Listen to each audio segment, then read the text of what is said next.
Hello everyone, Sean here, and welcome to this little special video. Wanted to do this for fun. This is actually my second take on this video because the audio in the first one was a little messed up, so I'm kind of doing this again and doing things a little different from that video too.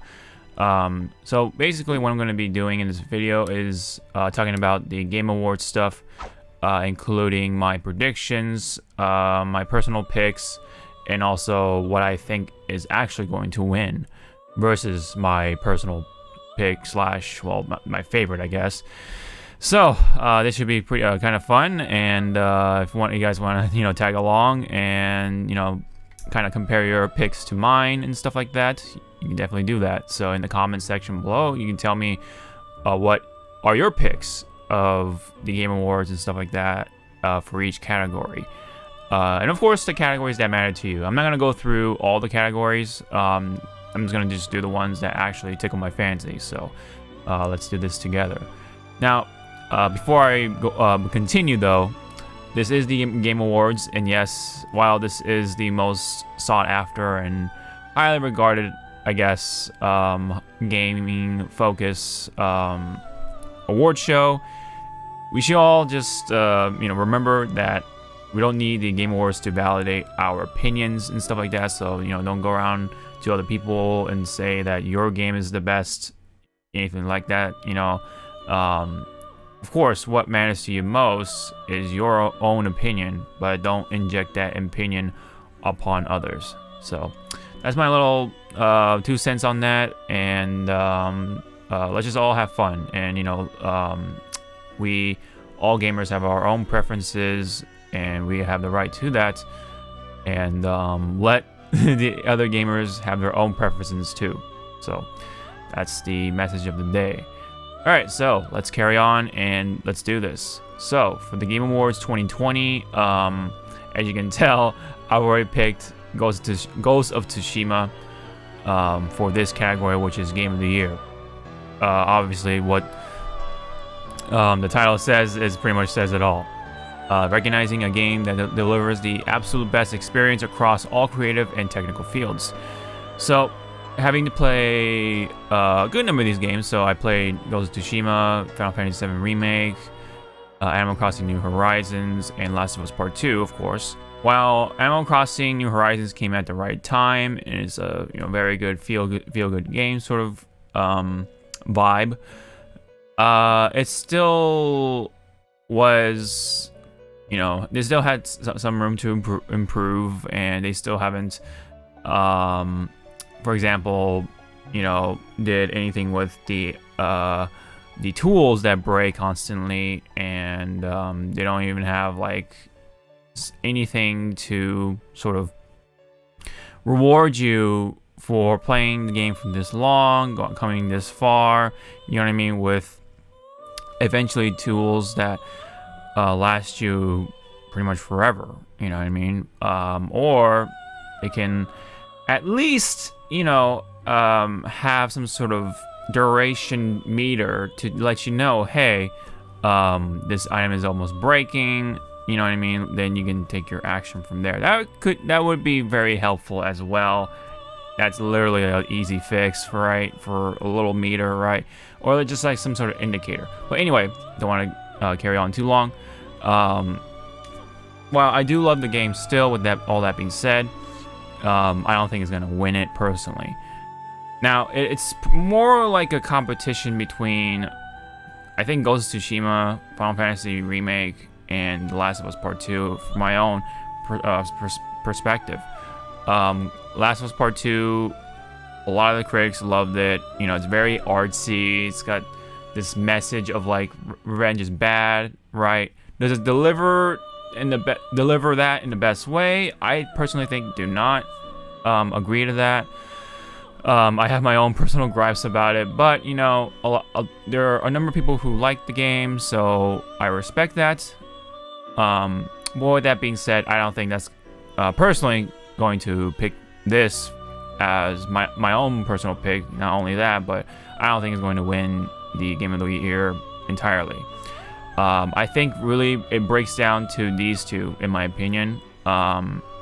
Now, I haven't played Doom Eternal, so I can't really say much, but I do understand the love and respect and the community that's correlating with this game and this series in general.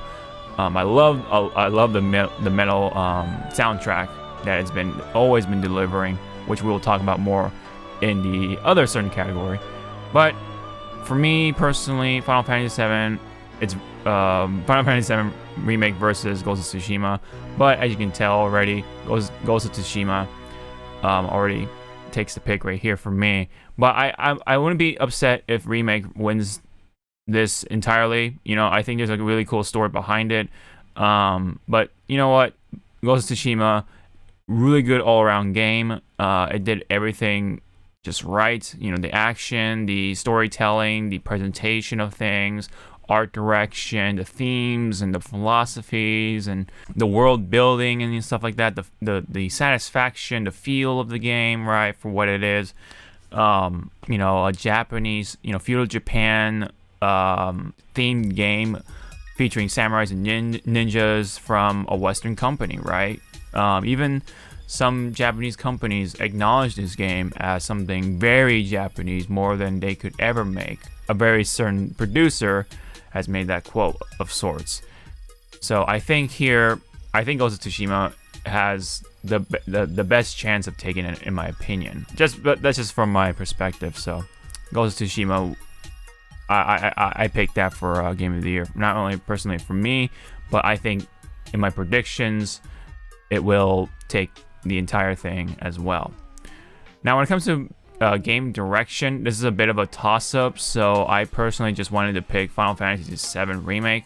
You know, it's a toss-up between Ghost of Tsushima, Last of Us Part 2, and Remake. Now, of course, I haven't talked about Hades too much, but I understand Hades has been getting a lot of love as of late on Twitter, but I don't really think that's enough to really get the awards. It will win something, right? But when it comes to these two categories, at least, I don't think it will win it, unfortunately. I think the bigger titles are, in this case, you know, Ghost, 7 Remake, Last of Us Part 2. And I think, while yes, Ghost of Tsushima does have everything for game direction, which is awarded for outstanding creative vision, innovation in game and direction and design. I think definitely Ghost of Tsushima definitely has the potential to win it. I personally picked Final Fantasy VII Remake just because of the restoration, this reconstruction and this blow up of having it modernized for today's standards was a really cool sort of effect for all of us. I think the feeling of playing a game that's so old and yet it became something so awesome in its turnout. I think that effect should be awarded for something, right? So in this case, I personally picked 7 Remake for my personal pick, right? But when it comes to who's actually going to win it, it's a toss-up. You know, in my opinion, it could be between 7 Remake, Ghosts, or Last of Us Part 2. Again, while I don't agree with the direction, there is some value to be sort of acknowledged, right, for Last of Us Part 2. But don't want to go into that too much. Let's get this video rolling still. When it comes to Best Narrative, which is for outstanding storytelling, narrative development in a game. While again, this is another toss-up between Ghost, 7 Remake, and Last of Us Part 2. They are killing it, right? Seems like Hades, right? I haven't played it, so I can't really say of what it really has. But I acknowledge that it's been getting a lot of love, attention, and I'm sure it has the potential to sneak up on it, you know, at some point. So I'll keep that in mind. 13 Sentinels, I really definitely can't say too much. I've heard of the game, but I haven't seen anyone talk about it, so it's really hard to gauge of what kind of potential it has in this particular category. And I'm sure it's on here for a reason, that, you know, the narrative in the game is good.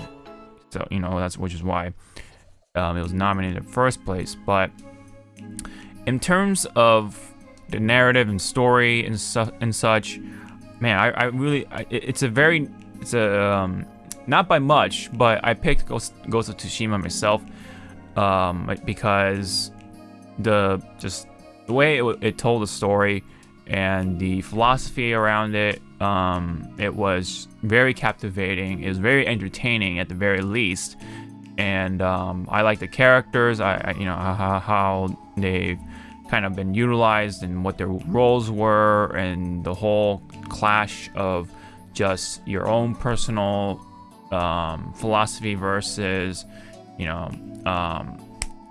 Bushido. The preservation of Bushido clashes with doing whatever it takes to win the war in order to save the people, right? But if you stick with your pride, right, for the sake of Bushido, keeping with their traditions, right, what's that gonna cost for war, So that's a very sort of something I can personally sort of put myself into, right? This sort of theme in the storytelling kind of hits me, in that sort of sense. So, but while Final Fantasy Remake, 7 Remake, definitely had another entertaining story and all, it's mostly the same. I mean, they're trying to change it up, and I think it's interesting. And who knows what will happen next in the next installment of 7 Remake, part 2 or whatever. But all in all, though, it's entirely the same story, right? It's hard to explain without spoiling it, but the overall structure, yes, it's a remake, so naturally it's going to tell a similar story, but that similar story is still entertaining itself, and I was captivated by it too, and such. But this is something meant to be told in a as a more than one game, so.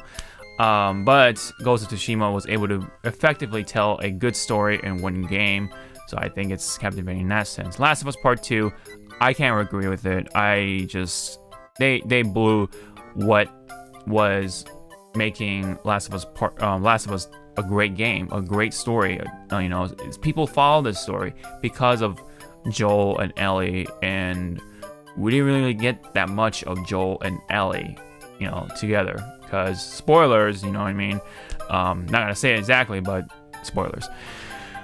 But with that being said, Ghost takes my personal pick, and again, I mean, it is a toss-up between the three, 7, Ghost, and Last of Us Part 2.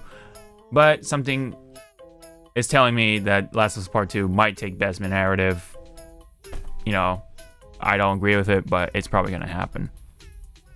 But I think in this category, Best Art Direction, outstanding creative and or technical achievement in artistic design and animation, while the production value in Last of Us Part 2 is to be acknowledged, there is quality to be had there. I think for art direction and the technical, sort of combination, I think Ghost of Tsushima will take it again.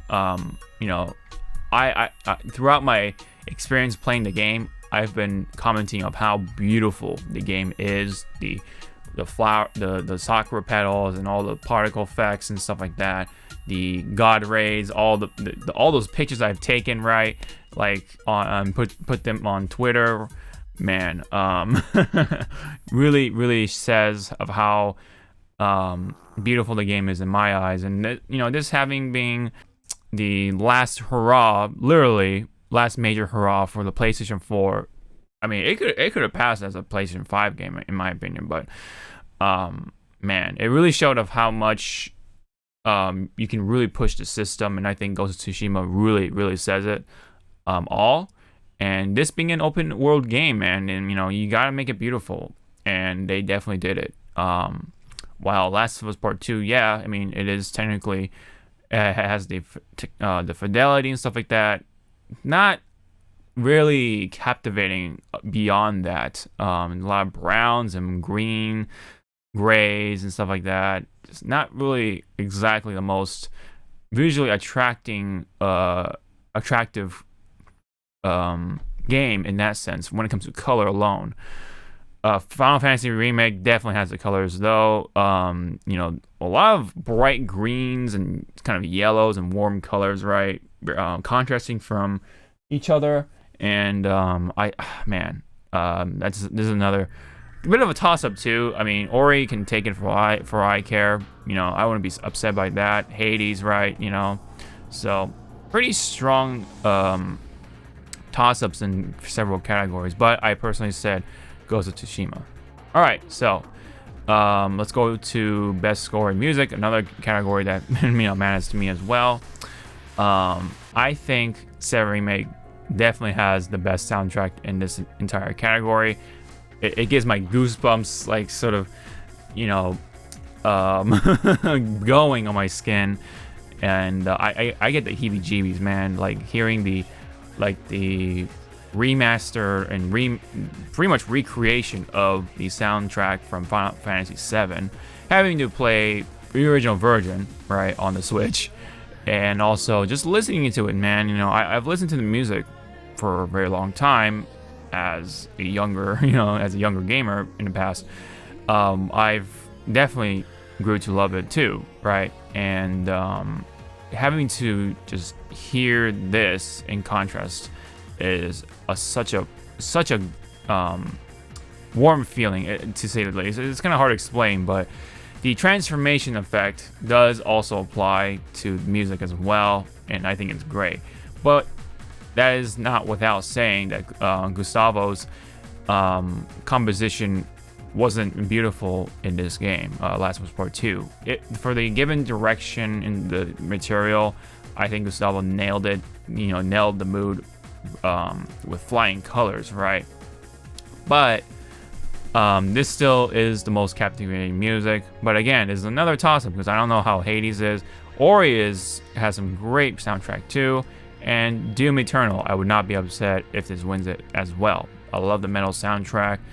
Mick Gordon just does that very well. It's like speed, techno, metal sort of blend, and I think Mick Gordon really does that so well, and it fits so well for Doom Eternal.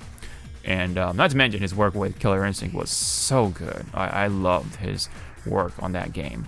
But this is not what we're talking about here. So Doom Eternal, I would not be upset if it win that as well. But again, I personally picked Final Fantasy VII Remake for not only my personal pick, but I think it'll win it overall.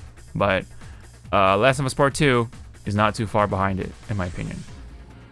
Alright, so best audio design, I think it might go to Last of Us Part 2. I even made my personal pick on that. The sounds and everything, the crunchiness, the impact and all that, narrowly takes my personal pick. Very satisfying. The voice work and all that stuff too, not to mention, really adds to the experience, right? With the shooting sections of the game. The actual fights are very engaging. I just really wish that they took that and put that into a multiplayer mode, but oh no multiplayer for Last of Us Part 2, unfortunately, because I don't know, time or whatever decision they came to. I don't know. Unfortunately, not gonna happen, I guess. And Last of Us Part 2, with what was given, especially with sound alone here, I think it definitely delivered. There's a lot of production value in the game, and the sound itself was something to be acknowledged. But Ghost of Tsushima, I can definitely see taking that as well. Resident Evil 3, I can't say. Half-Life, can't say as well. And Doom Eternal, while it does have its own sense of satisfaction, I think it's not going to take it. I think it's either Ghost or Last of Us Part 2, but by a narrow margin, probably Last of Us Part 2 for audio.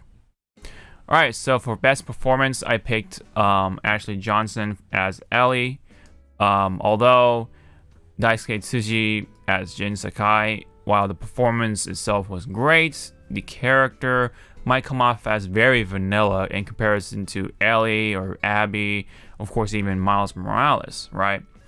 I'm sure Hades was another memorable performance, right, with Logan Cunningham as Hades, but I haven't played the game, so I can't really say much.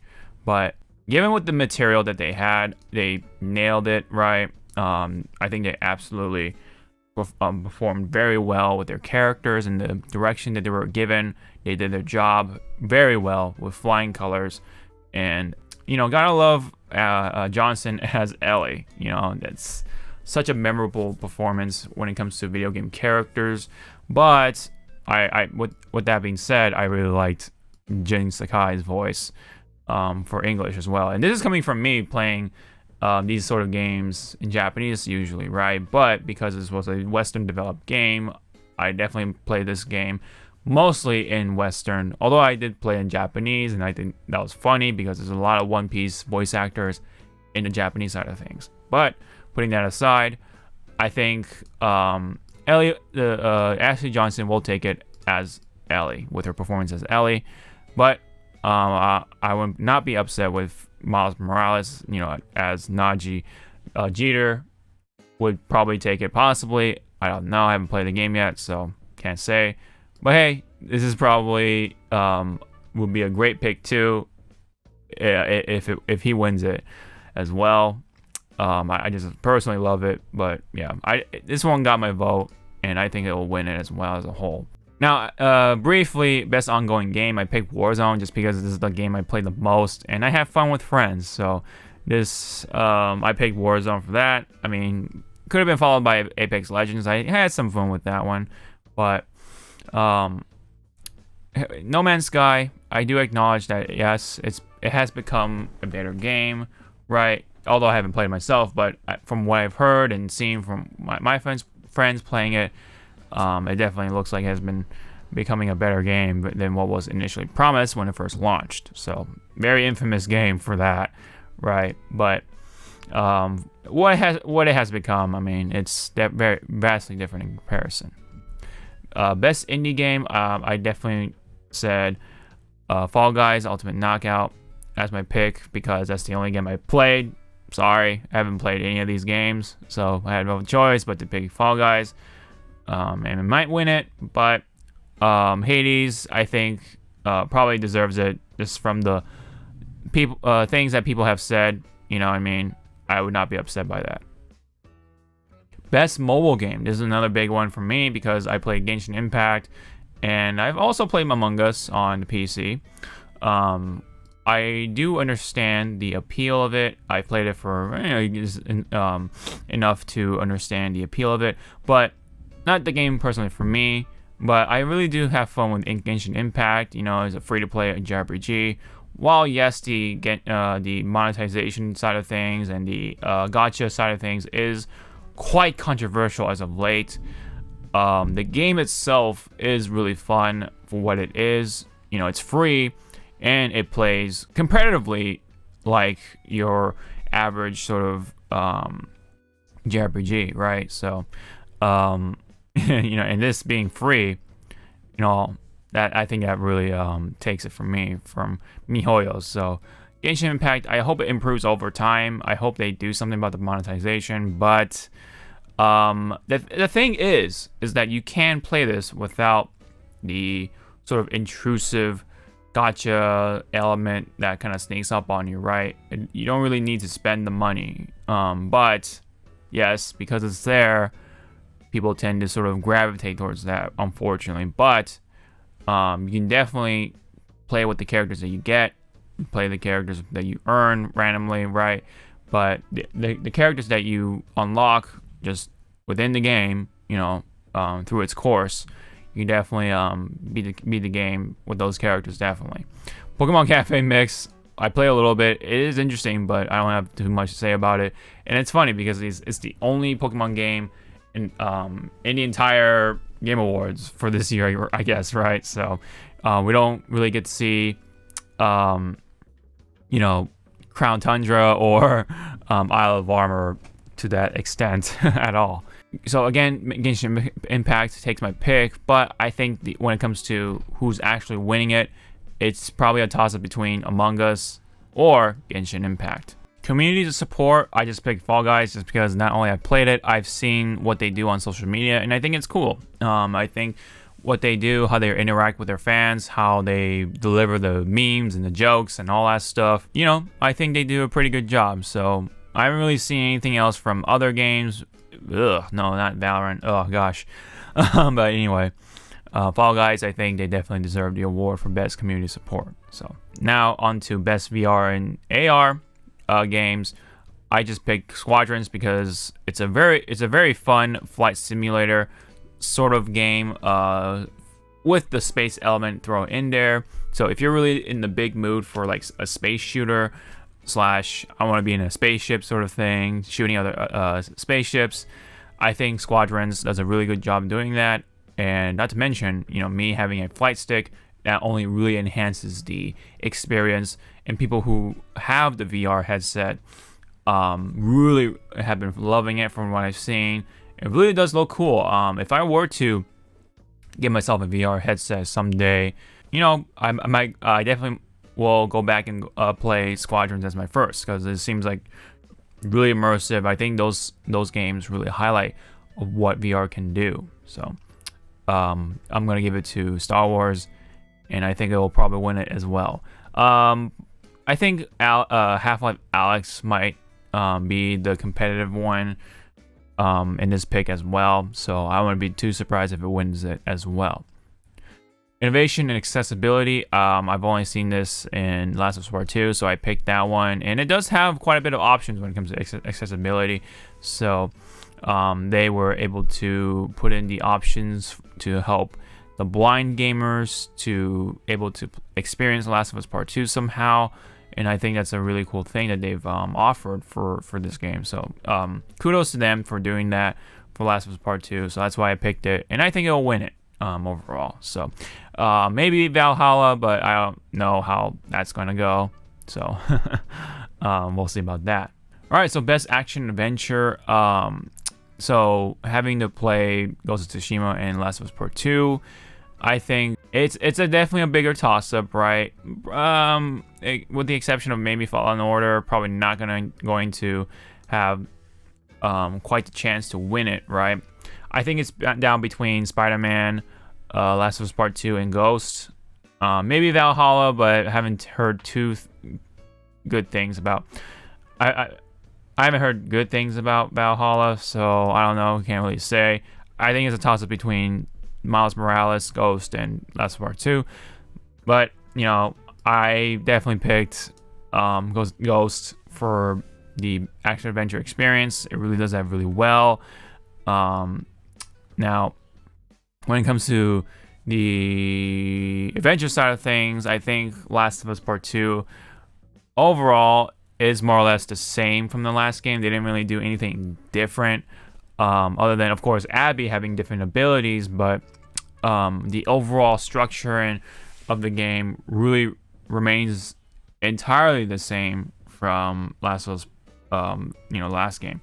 It could have had the potential of becoming a open world game, but maybe that would have complicated things with the storytelling and stuff like that. So maybe that's why they went with a much more linear structure, and the game itself just really didn't take off as something new. But while Ghost of Tsushima is not entirely new, it's like Assassin's Creed and other games thrown into one. It really feels good. It really feels fun, satisfying, and just makes you feel badass as a samurai / rogue warrior or ninja, depending on how you want to play it, right? And there's a lot of cool abilities to be had, a lot of cool combinations that you can try to do. And, not to mention you can throw on different skins, and that'll give you different perks as well. I think Ghost of Tsushima really nailed that so well. So that's why I picked it. And I think personally I would like for this game to win it, but again, it's a toss-up between this game, Miles Morales, and Last of Us Part 2. So, all All right, this is a funny category because now Persona 5 during my previous take, I noticed that the art for this was not exactly the official artwork. It was like a fan. It was fan art in the last one. So I'm gonna roll this clip here real quick. Okay, guys, I need to throw this in here in between the segment here with the best role playing category. So I'm gonna cancel my vote for a second for Final Fantasy, but don't worry, I'm gonna put my vote back in there.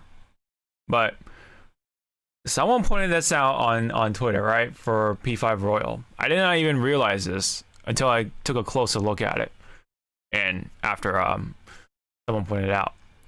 So if you look at P5 here real closely, as I click on it, right, it kind of looks close with Anne, but when you look at Joker, is something like, now that I look at it, closely, right, and it just looks a little off.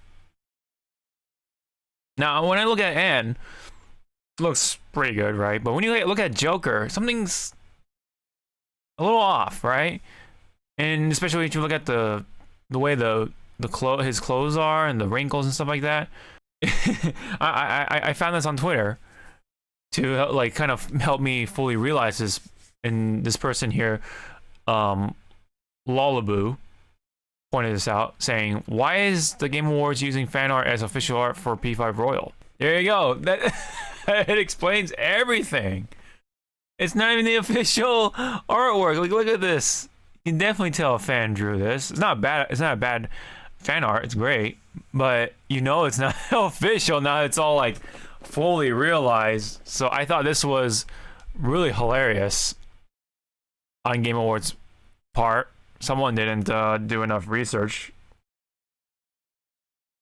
Maybe someone wanted to sneak in some of this person's fan art, but I'm pretty sure this person just didn't know, and made a kind of a funny mistake. But sorry, I just wanted to point that out. This person pointed out for me. I thought it was pretty funny. All right, so that was a bit of a funny story, right? So now they've reverted to this one, which is much more balanced. There's more characters going on. We got Joker and the crew, right? For the most part, I believe. So at least most of the crew, it looks like. But anyway, while I do want to say that Persona 5 is something I really loved, I can't really deliver that same sort of love here in this case. While I did buy the game, I've heard opinions about the game that kind of turned me off quite a bit. From what I've heard from other people, it really seems like it doesn't justify my time again. I put a lot of time into Persona 5, the first one, and looks like I would have to invest a lot of time into Persona 5 Royal here just to see the new bits of it. So I'd rather just not go through it again, just because there's a lot of other games I want to get through. So I can't really say that Persona 5 Royal really, deserves it in my opinion, for my personal pick. So I went ahead and picked Final Fantasy VII Remake. Definitely deserves it. There's a lot of hard work put into it, with the customization and stuff like that, if we're going to really go off of this description here. But the abilities that you can do, that you can incorporate with each weapon and stuff like that, that experience is definitely fun. And the whole sort of blend between the turn-based and the action side of JRPGs really blended really well, and I think they really did a really good job. And this is something they should have done for Kingdom Hearts, right? Kingdom Hearts should have been the first game to sort of introduce that system. But hey, 7 Remake, that's the one to do it, and I think it's a great way still to introduce this sort of system, and I had a lot of fun with it. So I think this would really take the category for best role-playing game. I would love to say something about Yakuza Like a Dragon, but I haven't really played it just yet, so can't really say much. So in this case, I gotta give it to 7 Remake. As much as I love Genshin Impact as well, gotta give it a 7 Remake. and I think it'll win the entire thing. Now, Wasteland 3, I don't know what this is, so I can't really say. But it's unfortunate that games like the remake for Xenoblade did not make it onto here. But I guess it is what it is. That's what happens, man. There's only so many games that we can have in these categories. All right, so best fighting game. This definitely took a hit from the pandemic side of things. So it's quite barren, if you ask me. I mean, we have Street Fighter yet again with Champion Edition, right? Mortal Kombat Ultimate Edition, or Mortal Kombat 11 Ultimate. And then we even have an Arena Fighter, which is One Punch Man, a hero nobody knows. Kind of funny, right? Kind of ironic in that sense. And Uniclear, or Night in Birth EX, or AX Late Clear. Very long title for what it is. But anyway, I picked Grand Blue Versus because I think it's a really fun game. I think they really did a good job with the graphics and the sort of combat that they went out and developed, right? The gameplay mechanics behind the special moves that have the cooldown, stuff like that. I think they did a really good job on those parts. While the netcode kind of sucks, unfortunately, so I haven't really been captivated to play it with friends. The game itself is great. I love Grand Blue Fantasy for the character designs, and right. So I do have attachment to them, and the ArcSys did a really good job with the game mechanics and the intros. Right, they're pretty cool, and the visual side of things with their cel shaded graphics, really cool stuff. So I give this my vote, and I hope it wins it. But I have a feeling it could be Mortal Kombat 11, right, Ultimate, or Street Fighter 5, just because it's that brand name for fighting games. But I would personally like to have Grand Blue Fantasy Versus take the entire thing. That's just my personal pick. Best family game. Well, I'm gonna give it a Final Fantasy. I'm gonna give it to Animal Crossing: New Horizons. You know, I put a lot of hours into the game. Definitely does a really good job with the vibes, right? But I would not be upset if Mario Kart takes it, right? Been a really fun game to watch people play with the clips on Twitter, especially with Bear, with his pets, right? Very funny, very wholesome. So I wouldn't be too upset if it wins it, right? Now, when it comes to this one, while it is family friendly, but you can't really play it you can't really play it with your family, right? Unless I'm wrong. I mean, I could be wrong, but this is mostly a solo game, right? So same with Crash Bandicoot, but I guess they just mash it in here just for the sake of it because they're cartooning characters, right? So anyways, I think Animal Crossing: New Horizons will take the entire thing. Oh boy. All I can say for best sports and racing, I hope to God that Tony Hawk's Pro Skater 1 and 2 will take it, because these two games, oh boy, particularly NBA 2K21, definitely does not deserve the win. Oh God, please no. Either Tony Hawk, F1 2020, or Dirt 5, they can take it, but Tony Hawk, I have a love.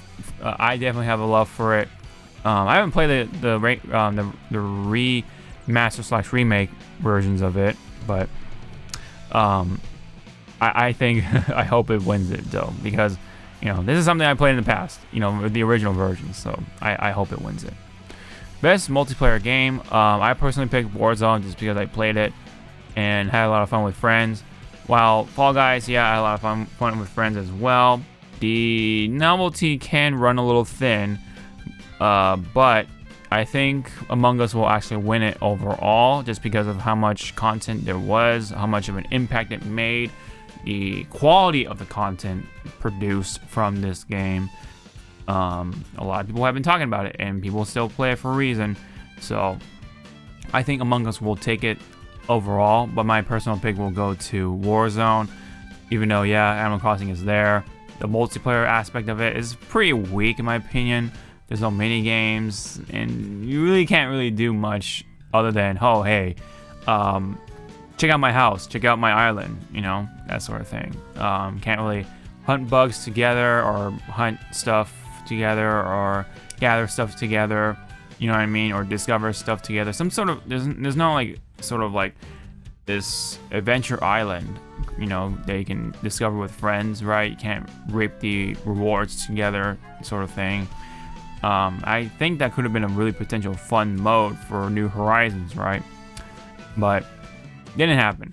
And Valorant can go yeah.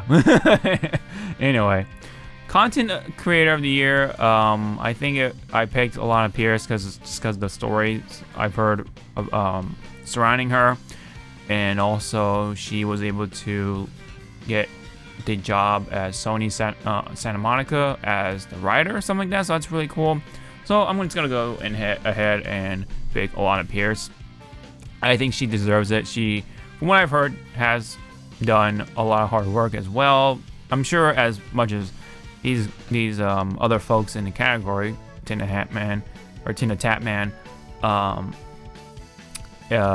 I've seen this guy with a certain game, but anyway, I think Alana Pierce takes my vote and probably will win the whole thing. Alright, so that's it from me. I know this video was a little long, I apologize for that, but the other take was a lot longer, so I don't by like what, 10 minutes or something like that, so we did a little better on this in this take. And it's just funny that the best RPG category went through a change, a little bit of a tinker, right? Which is funny. But anyway, as I said though, we don't need the Game Awards to validate our opinions. You know what I mean? What you like matters to you most, and stick with that. Just don't make that the opinions of others. So don't try not to get into these flame wars or anything like that, arguments, anything of the sort. Try not to do that. You know, we all have the right to our own opinion. So yes. Anyways, hope you guys enjoyed the video. If you did, like, hit the like and thumbs up, whatever. And hit the subscribe button. Really helps out. Really appreciate it, guys. For more videos, hit the bell to notify all. That's very helpful as well. I'm on Twitter and Twitch as well. All that stuff in the description below.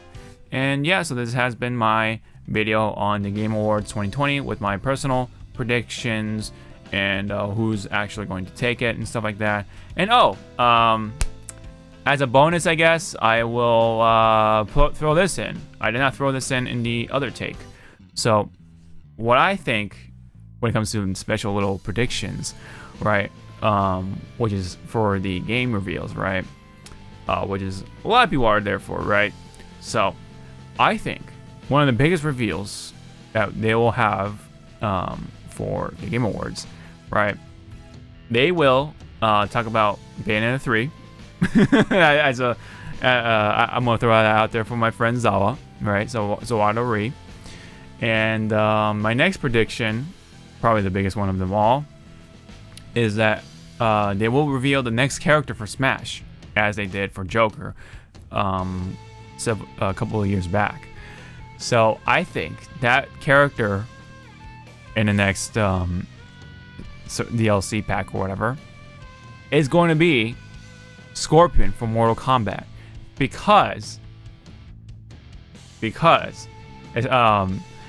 there was a tweet with Ed Boon, and it was very like specific, right? He said something about along the lines of, "Oh, I used to love making these flipbook animations," and he showed off someone else's animation, right? Crediting them, of course. And it was specifically Scorpion doing his Injustice Super on Kirby as an idea for for Scorpion's final Smash. So I think that's a very wild, outrageous sort of prediction. I think it's so outrageous that it's going to happen. Right, you would think it would not happen because it's just so obvious, it's so out there that it's not going to happen. But I think my prediction is that it's going to happen, right? You know, just for the fun of it. So I hope to see Scorpion in Smash. I think it definitely is a good pick because it represents the Western side of fighting games. And when you think of Western fighting games, I think one would say Mortal Kombat, right? So I think it definitely deserves it. Especially if Steve made it into Smash of all things, Steve from Minecraft. So I think definitely more Scorpion from Mortal Kombat is a well-deserved pick if that's going to happen. Other than that, there might be some other Nintendo reveals, right? But maybe not. Maybe all those directs that didn't happen are going to happen here. Like all the reveals that are going to happen in the Game Awards. I don't know. But otherwise, those are my biggest ones in my opinion. Or biggest ones that I have in mind. So yeah, so what are your predictions for game reveals, right? I want to see those in the comment section as well. Alright, that's it for the video. Sorry if I kept you guys too long.